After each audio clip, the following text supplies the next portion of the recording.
इस कहानी की शुरुआत होती है बेंगलोर के एक प्रतिष्ठित इंजीनियरिंग कॉलेज से, जहां नीलेश और मैं पहली बार मिले थे। दोनों ही अलग अलग जिलों से थे। जैसे जैसे वक्त बीतता गया, हमारी दोस्ती और गहरी होती चली गई। अचानक से नीलेश के साथ अजीब घटनाएं घटने लगी। रात के अंधेरे में जब नीलेश उठा तो उसने देखा कि एक काला साया उसके रूममेट के बिस्तर के ठीक सामने खड़ा है। कौन था वो काला साया और क्यों नीलेश के जीवन में अजीब घटनाएं होने लगी थी? आइए जानते हैं इस डरावनी कहानी से कैसे नीलेश की जिंदगी एक खौफनाक मोड़ पर आ खड़ी हुई थी। ये बात तब की है जब नीलेश मुझे पहली बार कॉलेज में मिला था। हम दोनों ही अलग अलग जिले से थे। हम दोनों का ही उस कॉलेज में वो पहला साल था। मैं और नीलेश एक ही क्लास में थे और धीरे धीरे मैं और नीलेश बहुत पक्के दोस्त हो गए थे। हम दोनों ही एक दूसरे को अपनी सारी बातें बताया करते थे।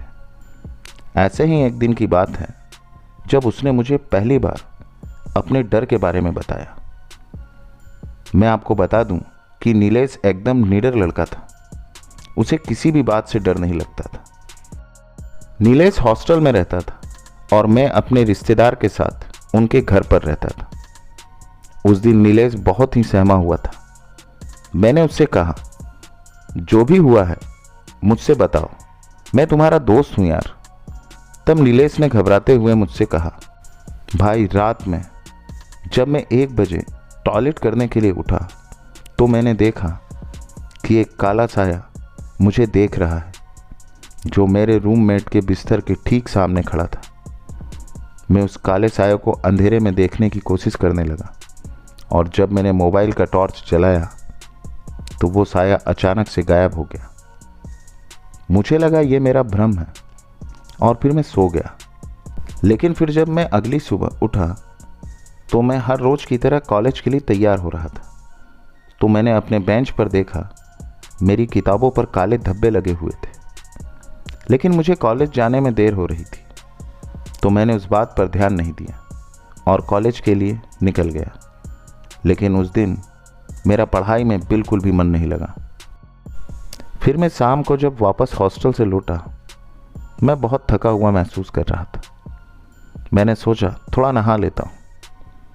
जब मैं नहाकर अपना शरीर टॉवल से पोंछ रहा था तो मैंने देखा मेरे बाजू पर वैसे ही काले धब्बे पड़े हुए थे जो मैंने सुबह किताबों पर देखे थे।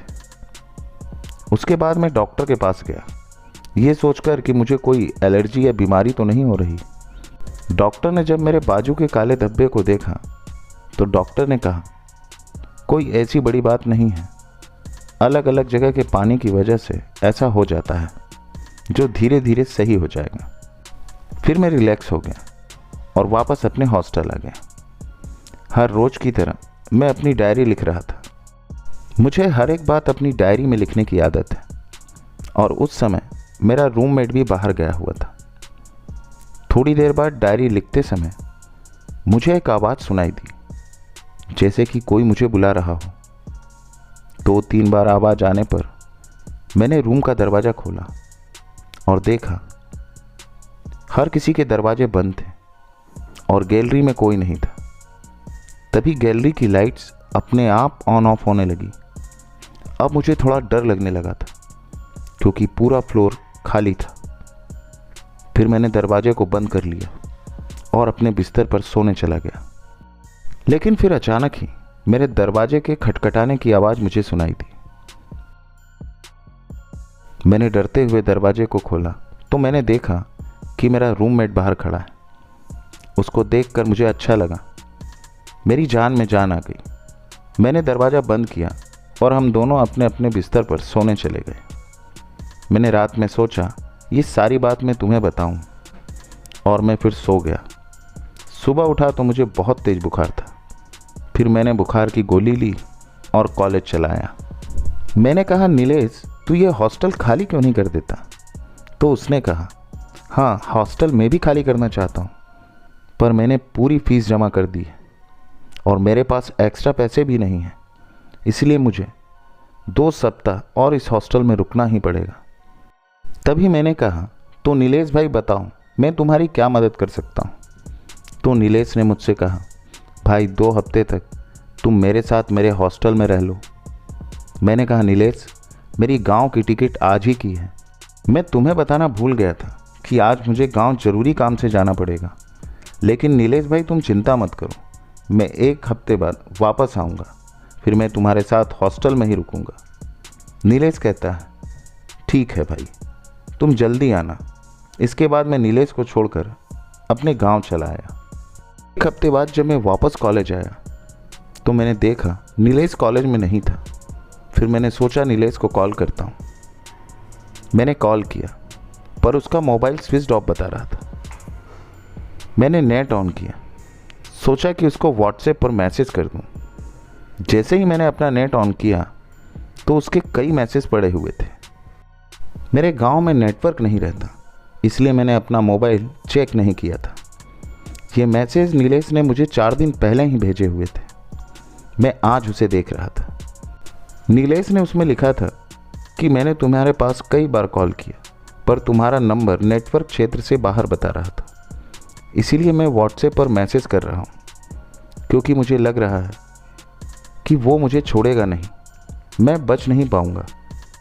इसलिए मैंने अपनी सारी कहानी अपनी डायरी में लिख दी है और वो मैं अपने हॉस्टल के कमरे के सामने बरगद के पेड़ के नीचे फेंक रहा हूँ।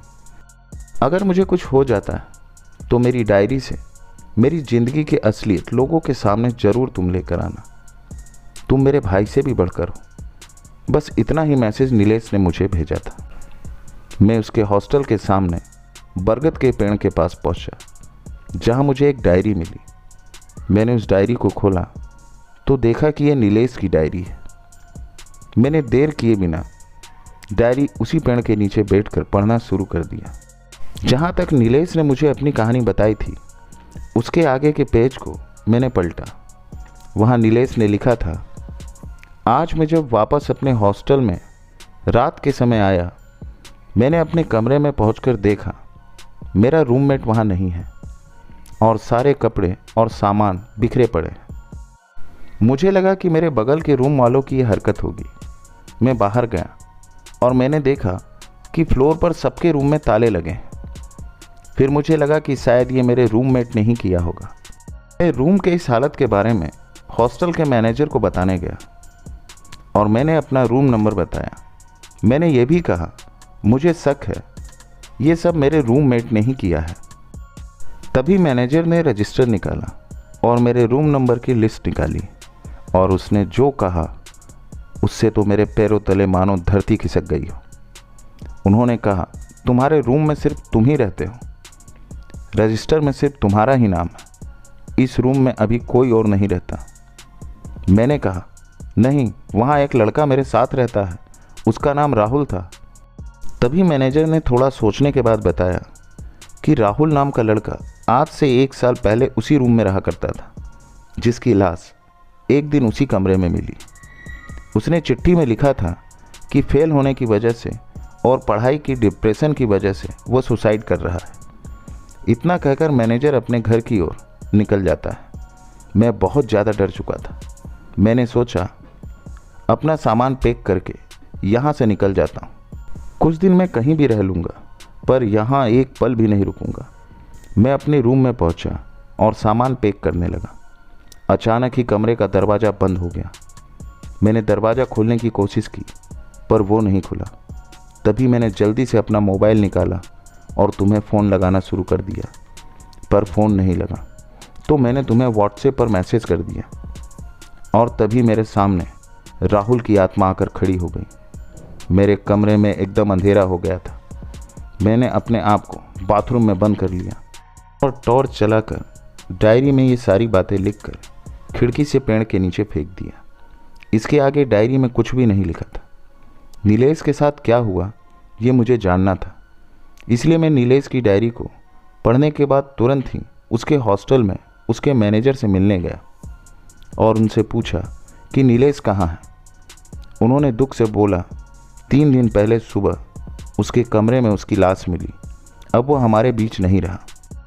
मैंने मैनेजर से पूछा कैसे हुआ ये सब, तो उन्होंने कहा किसी को नहीं पता, सभी को यही लग रहा है कि यह एक सुसाइड है। उन्होंने कहा अब उसके कमरे में ताला लग गया है और आज भी उस हॉस्टल में वो कमरा बंद है। दोस्तों, ये कहानी आपको कैसी लगी हमें कमेंट्स करके ज़रूर बताएं। अगर कहानी अच्छी लगी हो तो चैनल को लाइक करें, सब्सक्राइब करें, साथ ही में बेल आइकन दबाना ना भूलें। धन्यवाद।